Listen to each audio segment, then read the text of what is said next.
irmãos, eu queria dar continuidade à nossa série de mensagens a respeito dos dons do Espírito Santo.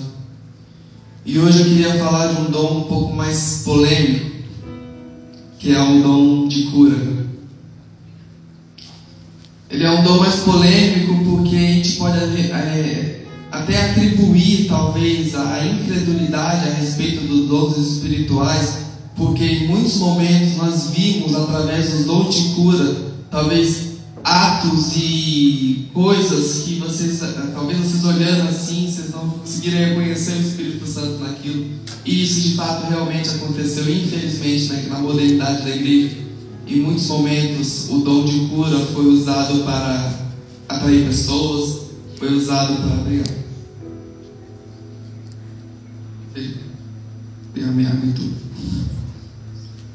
foi usado para atrair pessoas, foi usado para ajuntamento de pessoas. Mas há um verdadeiro poder no dom de cura. Há uma verdadeira mensagem através do dom de cura. Não é à toa que o que Jesus mais fez durante o seu ministério foi curar. Não é à toa que o que Jesus mais fez, mais ensinou foi a respeito da cura. E hoje eu quero tratar um pouco a respeito do dom de cura.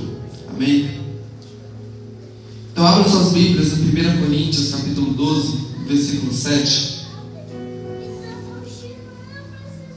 É um texto que nós já estamos lendo nas outras pregações também, é o mesmo texto. É o texto que Paulo escreve a Coríntios, a igreja de Coríntios, e ele expõe a respeito dos dons espirituais. Na verdade, ele retira 3 capítulos da sua carta a 1 Coríntios para falar a respeito dos dons espirituais. Ele fala em Coríntios 12, fala a respeito do amor em Coríntios capítulo 13, mas também está relacionado a respeito do dom, e no 14 também ele vai falar novamente a respeito dos dons espirituais. Mas vamos manter aqui naquele versículo que nós já temos lido a respeito dos dons. 1 Coríntios capítulo 12, versículo 7 vai dizer o seguinte: a cada um, porém, é dada a manifestação do Espírito, visando o bem comum. Pelo Espírito, a um é dada a palavra de sabedoria, e a outro, pelo mesmo Espírito, a palavra de conhecimento. A outro, fé, pelo mesmo Espírito, e a outro, dons de curar, pelo único Espírito. Até aí. Senhor, venho me colocar diante do Teu altar, Pai querido. Pai, eu peço que o Senhor use a minha vida, Pai, use a minha boca, que através dos meus lábios a Sua palavra venha alcançar vidas, Pai. Pai, que não seja apenas eu aqui a falar, Pai, mas que seja a palavra direcionada do Teu altar, Senhor. Se algo for dito aqui, meu Deus, que não vem de Ti, que não vem do Teu Espírito Santo, que eles esqueçam a partir do momento que eles saem dessas portas. Mas, Pai, que a Tua palavra, que aquilo que vem do céu, possa impactar o coração dos Teus filhos que estão aqui nessa noite. Usa, meu Deus, usa-me de acordo com o Seu querer e com a Tua vontade. É o clamor que eu te faço, e tu me entregando no Teu altar, em nome do Teu Filho amado Jesus. Amém. Bom, meus irmãos, dons de cura. Quando eu comecei a pesquisar e a estudar a respeito do dom de cura para trazer essa ministração, eu procurei pessoas que tiveram um ministério de cura, grandes nomes talvez conhecidos no mundo cristão, que tiveram um ministério de cura, para entender, procurar entender o que de fato eles entendiam a respeito do dom de cura. Homens que tiveram grandes ministérios, que curaram milhares de pessoas, que realmente tornaram-se referência quando nós falamos de dons de cura. E eu comecei a pesquisar a respeito da vida desses homens e o que de fato eles acreditavam a respeito de dom de cura. E o que eu percebi é que na verdade cada um tinha um posicionamento a respeito do dom de cura. Um acreditava que Deus curava apenas aquele que Ele queria curar, no sentido de Deus ele escolhia a dedo as pessoas com quem Ele queria curar. Outro acreditava que a cura era para todos, bastava apenas a pessoa aceitar Jesus e a cura já estava ali estabelecida. Outros acreditavam que na verdade o dom de cura ele vinha através da manifestação da fé das pessoas, independente. O que eu estou querendo dizer com isso? É que a respeito do dom de cura não há algo explícito que eu possa dizer, como posso dizer assim, uma receita exata que a gente possa seguir a respeito do dom de cura, porque grandes homens, como eu falei, que tinham um ministério de cura, cada um tinha um posicionamento, um pensamento diferente. Só que uma coisa, todos eles tinham em comum. Cada um desses homens tinha uma coisa em comum: eles oravam por cura. E isso me chamou a atenção. Como que a teologia a respeito do dom de cura era diferente, mas todos eles tinham essa autoridade de curar.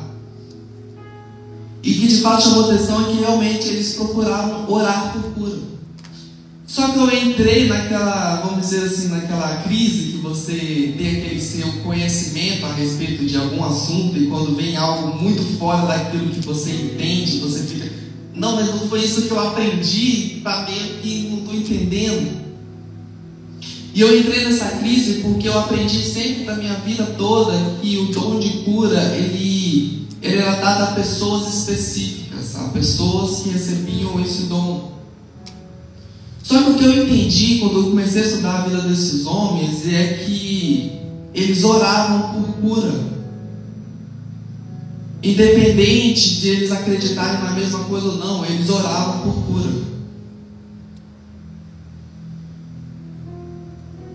E isso eu vou começar a discutir a respeito disso para que vocês possam entender melhor. Mas uma coisa também que me chamou muita atenção, e eu acho que vocês também se questionam muitas vezes, principalmente quando nós lemos os livros dos evangelhos, principalmente quando nós lemos os evangelhos e vemos aqueles milagres, aquelas curas maravilhosas sendo operadas por Jesus e pelos discípulos, quando Pedro, só a sombra de Pedro curava, quando Paulo caiu na ilha de Malta e começou a curar todo mundo. E eu tenho certeza que muitos de vocês têm que se questionar por que nós não vemos os mesmos milagres, as mesmas maravilhas que aqueles homens faziam. Por que hoje nós não vemos? Afinal, em Hebreus 11:8 vai dizer: Jesus Cristo é o mesmo ontem, hoje e sempre. Então, se Deus não muda, se Deus é um Deus imutável, se Deus é o mesmo que operava no passado através dos seus discípulos, opera hoje e vai operar para sempre, por que as mesmas manifestações que nós víamos os discípulos fazerem não são realizadas hoje? Por que nós não vemos isso dentro das igrejas?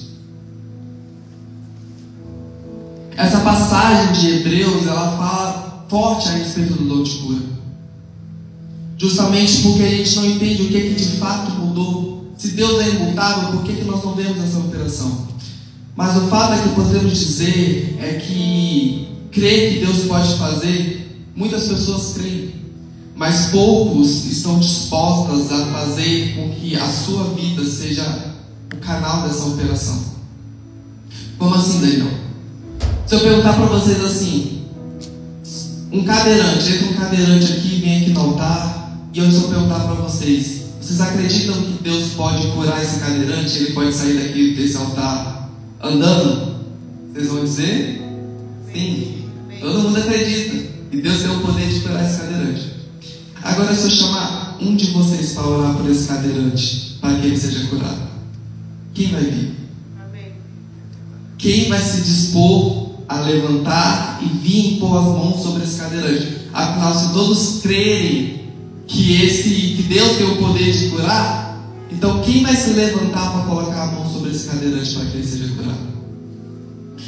Quando nós falamos isso em grupo, quando nós falamos isso em conjunto, quando eu tenho uma igreja inteira, quando põe as mãos, vou usar um exemplo, quando nós estávamos em igreja, em corpo, orando pela irmã que estava no hospital, estavam todos acreditando na cura da irmã, todos oravam com fé, com autoridade do Espírito Santo. Porque eu acredito que as pessoas, quando elas estão em grupo, elas se sentem mais empoderadas, vamos dizer assim, talvez no pensamento de: se a minha fé não é tão forte, a do meu irmão é mais forte que a minha, então se eu não alcançar ele, então na oração dele ele pelo menos alcança. Talvez seja esse o pensamento das pessoas. Assim, assim, vamos orar aqui em grupo, porque se eu estiver orando e a minha oração não alcançar, ele tem mais autoridade, ele vai alcançar e a pessoa vai ser curada, está todo mundo orando junto. Só que quando chamamos no individual, não, quero você, vem aqui e ora para essa pessoa. Muitas das vezes nós não acreditamos tanto assim no poder de Deus. Nós não acreditamos tanto assim na autoridade de Deus a respeito de curar. Mateus capítulo 28, 18 vai dizer o seguinte: então Jesus aproximou deles e disse: foi-me dada toda a autoridade nos céus e na terra.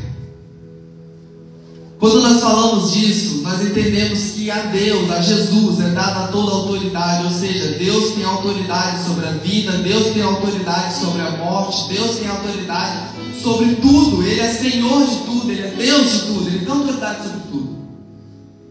E não sei vocês já oraram por alguém a respeito de cura, mas muitas vezes quando nós estamos orando por cura, o que a gente faz? O que vocês fazem quando vocês estão orando por cura?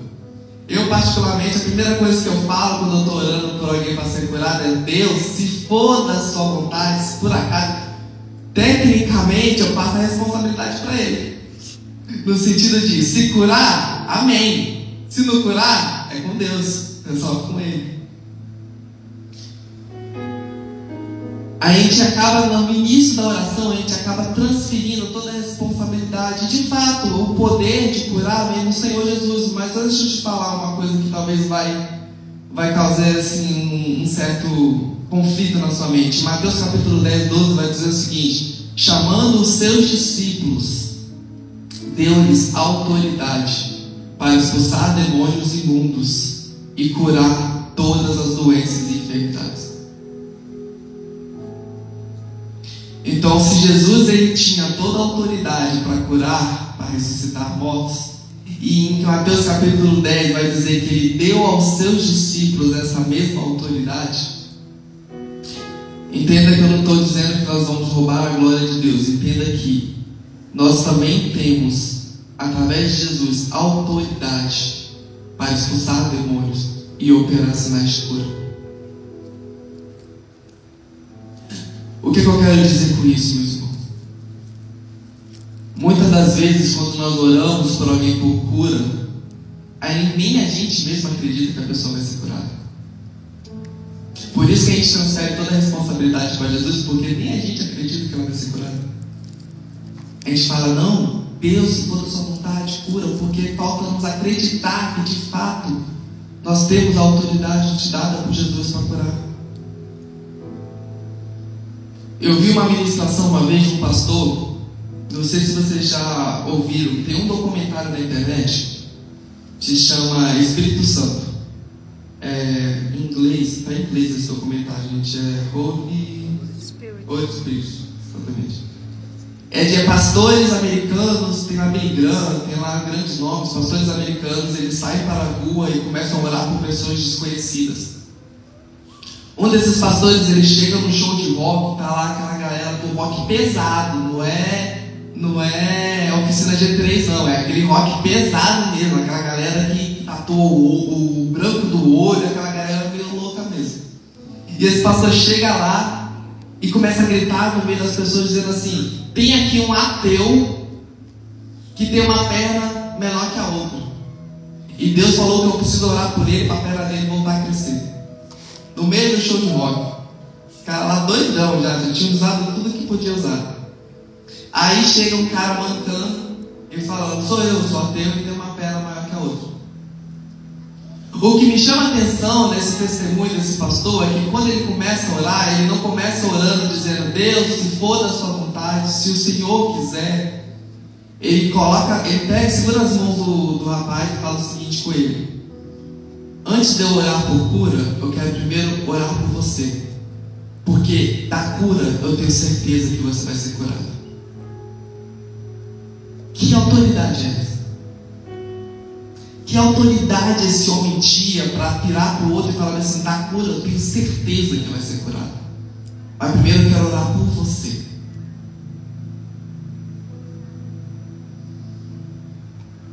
Jesus nos deu autoridade para curar, e para exercer essa autoridade é necessário sermos obedientes. Não basta apenas ter o dom de cura se a gente não cumprir o nosso chamado. Tem pessoas que receberam uma profecia em dons de língua e revelações, que receberam o dom do Espírito Santo para a cura, para a área da cura. Mas beleza, eu recebi o dom. Por quantas pessoas você já orou por cura? Então, do que adianta você ter um dom se você não obedece? Do que adianta você ter a ferramenta se você não usa? E Marcos capítulo 16, versículo 17 vai dizer o seguinte: estes sinais acompanharão os que crerem. Em meu nome expulsarão demônios, falarão novas línguas, pegarão em serpentes, e se beberem algum veneno mortal, não lhes fará mal algum. E porão as mãos sobre os doentes, e eles ficarão curados. Depois de teres falado isso, Jesus foi levado aos céus e assentou-se à direita de Deus. Então os discípulos saíram e pregaram por toda parte, e o Senhor cooperava com eles, confirmando-lhes a palavra com sinais que os acompanhavam. Jesus, quando ele passou essas instruções para os discípulos, foi as últimas instruções que o Senhor passou para os discípulos. Ele falou para eles o seguinte: quem tem um dom de cura, ore pelos doentes. Ele falou o seguinte: apenas os que eu escolhi para dom de cura, ore para que eles sejam curados. Foi isso que Jesus falou? Foi isso que está escrito aqui? Estes sinais acompanharão aqueles que crerem. Foi isso que Jesus disse. Que eles pegarão as serpentes, eles beberão veneno, e que se eles impuserem as suas mãos sobre os doentes, eles serão curados. Essa palavra não é apenas para um grupo seleto exclusivo. Essa palavra é para aqueles que crerem. Deus, ele deu uma ordenança. Ele disse: se vocês crerem, põem as suas mãos sobre os doentes e eles serão curados. Para não ficar só nesse texto, eu quero falar mais alguns aqui. Tiago capítulo 5, 14 vai dizer: deixe-os chamar os presbíteros da igreja para orar por eles e ungi-los com óleo em nome do Senhor, e a oração feita com fé curará os doentes. Em Mateus capítulo 10 vai dizer: Jesus chamou os seus discípulos e deu-lhes autoridade para expulsar demônios e para curar todas as doenças e enfermidades. Em Atos capítulo 4, 30 vai dizer: estenda a sua mão para curar e realizar sinais e maravilhas através do nome santo do seu servo Jesus. Em Tiago 5, versículo 6 vai dizer: portanto confesse os seus pecados uns aos outros, para que eles possam ser curados. Em nenhuma dessas passagens, não sei vocês, mas em nenhuma dessas passagens eu vi aqui algo de Jesus falando sobre exclusividade naqueles que receberam o dom. Aqui eu só vejo Jesus falando: orem pelos enfermos e eles serão curados. Então, se eu entendo que a ordenança de Jesus é orar pelos enfermos, por que muitas vezes nós ficamos calados? Eu não tenho o dom. Não, eu não recebi o dom, não é a minha área de atuação na igreja. Eu recebi o dom de tocar no ministério de louvor. Na igreja eu recebi o dom de cantar, de falar com pessoas na consolidação. Esse é o meu dom. Meu dom não é de cura, então eu não vou orar por cura. E uma pessoa doente do seu lado, precisando de uma oração, precisando que você estenda as mãos por ela, mas você: não é o seu dom, não é o meu dom, eu não vou orar. Jesus está dizendo que não é sobre a respeito de você possuir ou não o dom. Ele falou: ore pelos doentes. Só que aí, com certeza, é a pergunta que está ecoando no coração de vocês. Eu tenho certeza. E se eles não forem curados? É na verdade, se vocês se perguntaram agora: e se eu orar e ele não for curado? E se não acontecer? Há várias coisas que podemos dizer a respeito disso, mas eu destaquei 4 e só uma eu vou dar continuidade. Não vai ficar muito grande a mensagem. A A primeira coisa, na verdade, a fator aqui que eu destaquei, e na verdade nós já discutimos a respeito dele na meditação do sábado retrasado, é falta de discernimento de espírito. Aí você pergunta, falta de discernimento de espírito para curar? Vamos supor que chega uma pessoa aqui com uma dor de cabeça. Essa dor de cabeça pode ser oriunda de 3 fontes. Primeiro, realmente ela está com uma enfermidade. Vamos especular aqui, um tumor do cérebro, uma visão defeituosa, alguma coisa que tem gerado uma dor de cabeça, realmente é uma enfermidade. E aí você ora por cura. Essa pessoa pode ter um espírito maligno de enfermidade. Então, se ela tem um espírito maligno de enfermidade, orar por cura não adianta, você tem que expulsar o inimigo, você tem que expulsar o demônio.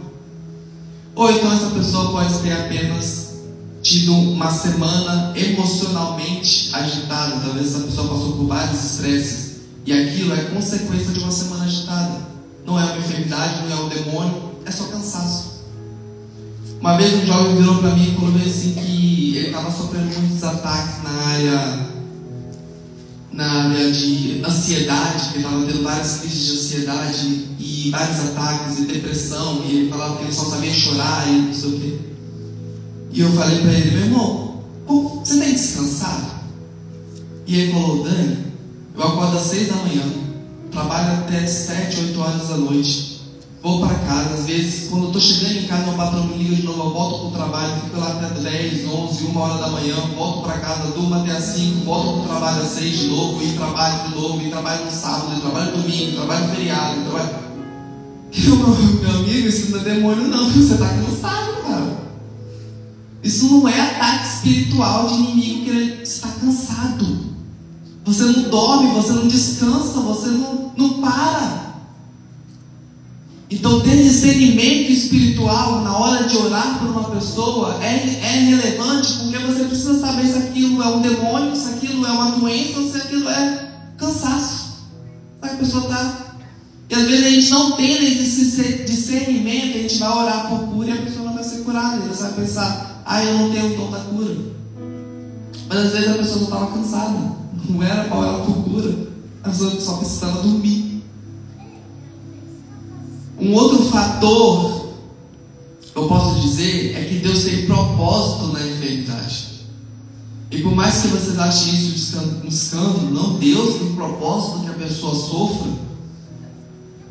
Gente, isso não é uma palavra.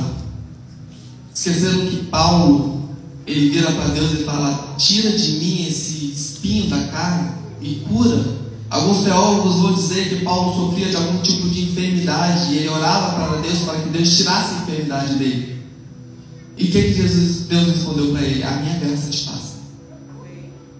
Eu já vi testemunhos, estava compartilhando aqui com o Gabriel, de um pastor que ele era usado por cura, mas tinha um filho numa cadeira de rodas. E ele ministrava sobre cura, e as pessoas começaram a questionar ele, você tem o dom da cura e não cura o seu próprio filho?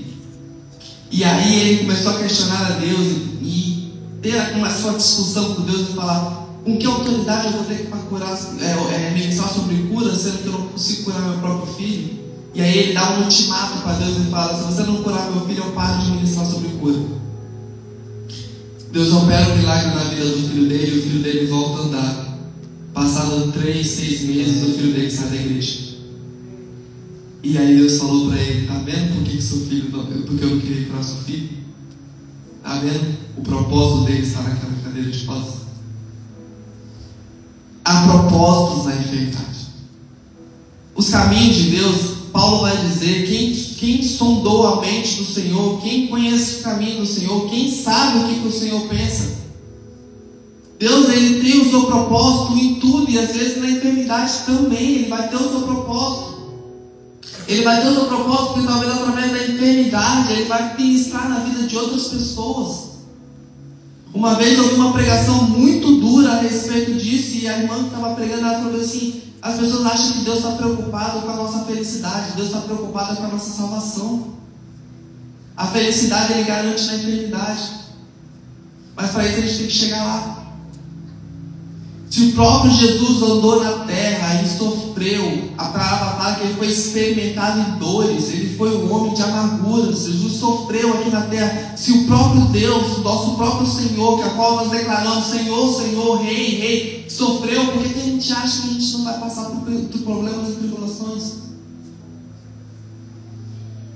Um outro fator que pode não levar à cura quando você orar, que talvez seja realmente a hora daquela pessoa. E essa talvez seja a parte que mais dói. Eu já orei por um tio meu que estava com câncer. E eu orei, pedi para Deus para ele ser curado. E Deus levou ele. Ele não foi curado. E quantos de nós, não sei vocês, mas eu acho que talvez aqui, pelo menos alguém já tenha passado por uma situação parecida, que orou para alguém ser curado e a pessoa não foi e acabou falecendo. Havia propósito naquela doença e Deus queria recolher aquela pessoa para ele. Mas o quarto fator que eu quero agora dar mais ênfase, que não deixa com que o dom de cura seja operado, é a incredulidade. Em Marcos capítulo 9, 14 vai dizer o seguinte. Na verdade eu vou relatar o fato. Se vocês quiserem ler, fiquem à vontade. Em Marcos capítulo 9 vai dizer a história onde Jesus está chegando e tem uma multidão ali reunida, e um pai corre até Jesus, se ajoelha diante dos pés de Jesus e fala: eu trouxe meu filho aqui, meu filho está endemoniado, ele tem um espírito que tem afetado a fala dele, a audição. Meu filho é surdo, meu filho é mudo. Em algumas crises ele se joga no fogo ou se joga na água, a gente não consegue controlar ele. E eu trouxe ele para que os seus discípulos orassem por ele. Só que eles oraram e eles não conseguiram curar o meu filho. E aí Jesus ele responde o seguinte: ó geração incrédula, até quando estarei com vocês e até onde terei que suportá-los? A primeira coisa que Jesus fala quando esse homem traz o filho dele e relata o que aconteceu, ele vira para os seus discípulos e fala: ó geração incrédula. Jesus está dizendo que o problema daquele menino não ter sido curado pelos seus discípulos é porque eles eram uma geração incrédula. E olha só que interessante, essa passagem ela fala muito sobre eu e sobre você, sobre a nossa vida. Eles trazem um menino, Jesus faz aquele questionamento: o que aconteceu? Quanto tempo ele está assim? O que acontece? O pai dele explica, não sei o quê. E no final o pai dele vai dizer assim: se podes fazer alguma coisa, tenha compaixão e nos ajude. Eu acho engraçado que Jesus ele já estava aqui no auge do seu ministério. Jesus não estava começando, isso aqui não é logo depois da passagem da água para o vinho. Aqui Jesus já está no auge do seu ministério, na verdade já está encaminhando para o final do ministério. Jesus aqui já era conhecido por toda a Judéia, Galileia, por toda aquela região. Pessoas iam ao encontro dele, levavam doentes, arrancavam um telhado e colocavam um homem doente pelo telhado. Pessoas já tinham feito várias outras coisas. Lázaro já tinha sido ressuscitado. Então, ou seja, Jesus já estava assim no auge do seu ministério. E esse homem vira para Jesus e pergunta: se podes fazer alguma coisa? E essa pergunta é tão incrédula que nem Jesus acredita que ele perguntou isso. A resposta de Jesus, vocês podem ler aí em Marcos capítulo 9, a resposta de Jesus é: se pode. Jesus disse: tudo é possível para aquele que crê. E o que eu acho engraçado é que, olha a resposta desse pai. Imediatamente o pai do menino exclamou: eu creio. E isso, muitas vezes nós fazemos isso. Como eu iniciei aqui a pregação, eu falei: quem acredita que Deus pode curar? Todo mundo falou: eu creio, eu creio. E todo mundo levanta a mão e fala: eu creio, eu creio. Só que esse pai ele grita: eu creio, me ajude a vencer a minha incredulidade. Primeiro ele grita: eu creio, e depois ele diz: me ajuda a vencer a minha incredulidade. Num segundo o pensamento mudou. Em um segundo. Em um momento ele está dizendo que crê, em outro momento ele está dizendo: me ajuda a vencer a minha incredulidade, ou seja, já não crê mais.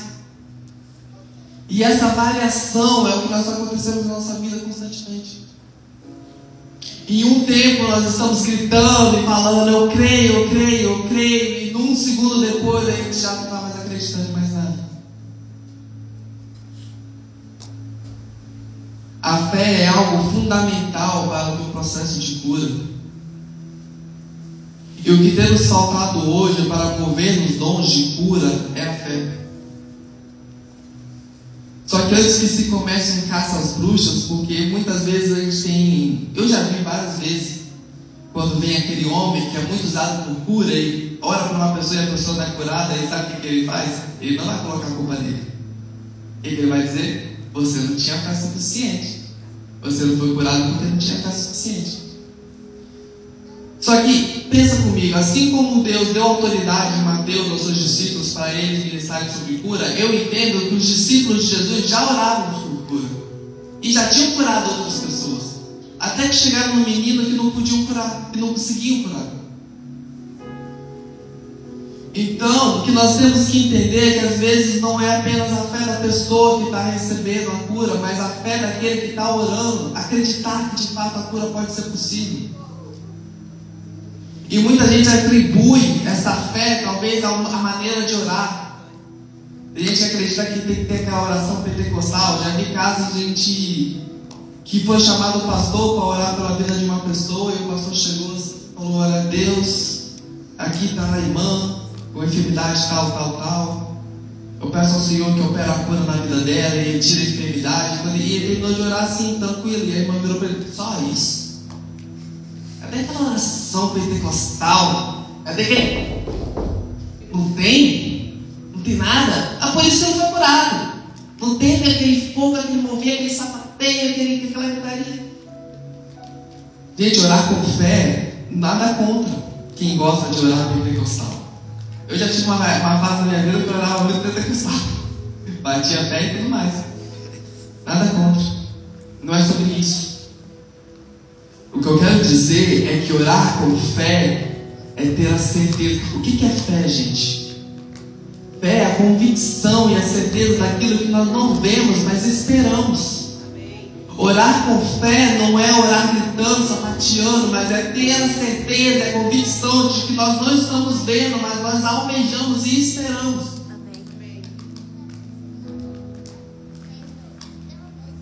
Os discípulos já tinham orado por muitos doentes, mas aquele menino não foi curado. E às vezes a gente entra numa crise quando a gente começa a orar por cura, e a gente ora por um e ele é curado, ora por outro e é curado, mas no terceiro já não é, no quarto já não é. Deixa eu contar uma história para vocês. John Wimber, ele é fundador, não sei se vocês já ouviram falar do Ministério de Liarte. John Wimber, ele é o fundador desse ministério. E esse é um ministério que trabalha principalmente a respeito de cura. Quem conhece no Brasil, ele ganhou uma notoriedade no período. Esse pastor que iniciou esse ministério, antes de iniciar esse ministério, ele já era pastor de uma igreja, e uma das coisas que começou a incomodar no coração dele era o fato de que o tanto que Jesus falava a respeito de cura na Bíblia, e o tanto que Jesus curava. O ministério de Jesus basicamente foi curado. Poucas vezes a gente viu Jesus pregando, mas muitas vezes há referência de Jesus curando. Então isso começou a incomodar ele, e ele começou a orar por cura. E todo culto ele trazia uma ministração a respeito de cura. No final do culto ele orava pelas pessoas, e as pessoas na frente ele orava. No primeiro culto veio 10 pessoas, ele orou pelas 10, nenhuma delas foi curada. No segundo culto veio mais 10 pessoas, ele orou pelas 10, nenhuma delas foi curada. No terceiro culto, no quarto culto, no quinto culto, e aí sucessivamente.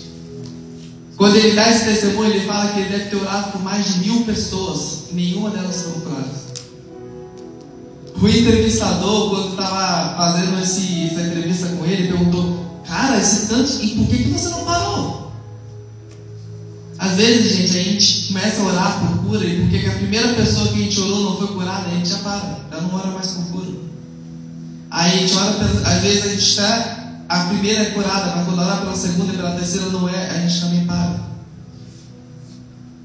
Só que quando o entrevistador pergunta a ele por que ele não parou de curar, ele responde, de orar por cura, ele responde o seguinte: a Bíblia me ensina que eu preciso orar pelos enfermos, mas ela não me ensina a parar quando eles não são curados.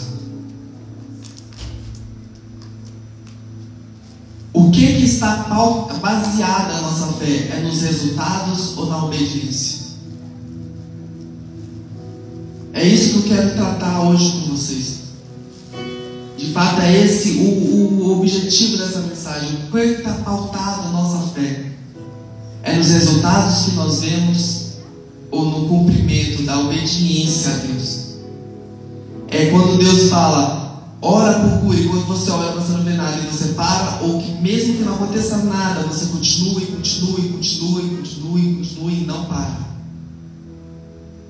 Eu já contei uma vez o caso de um pastor que foi pregar para os judeus em Jerusalém, e ele pregou por 10 anos para os judeus, e quando ele terminou o chamado dele lá, Deus trouxe ele de volta, e um dos irmãos perguntou, quantas pessoas você salvou lá? Quantas pessoas se entregaram a Jesus? E ele falou, cara, nesses 10 anos de ministério, pregando todos os dias, de 6 da manhã às 10 da noite, indo em casas, visitando, não falhava um dia, eu estava ministrando sobre pessoas. Eu consegui salvar um total de um judeu em 10 anos. E aí o cara falou assim, um judeu, 10 anos ministrando? E aí esse pastor respondeu, quando eu chegar lá no céu, o Senhor não vai me cobrar quantos foram salvos. Aí ele vai perguntar, você fez o que eu te mandei fazer? Quando chegarmos no céu, o Senhor não vai perguntar quantos doentes você orou e foram curados. Ele vai te perguntar, você orou pelos doentes? Você visitou os que estavam na prisão? Você foi nos hospitais? Está escrito na palavra, gente. Está escrito na palavra. Jesus fala, naquele grande dia virão a mim e eu perguntarei a eles, quando eu estava enfermo, você orou por mim? Quando eu estava preso, você foi me visitar? Está escrito na palavra. Jesus não vai perguntar quantos foram salvos, ele vai perguntar, você fez o que eu pedi para você fazer?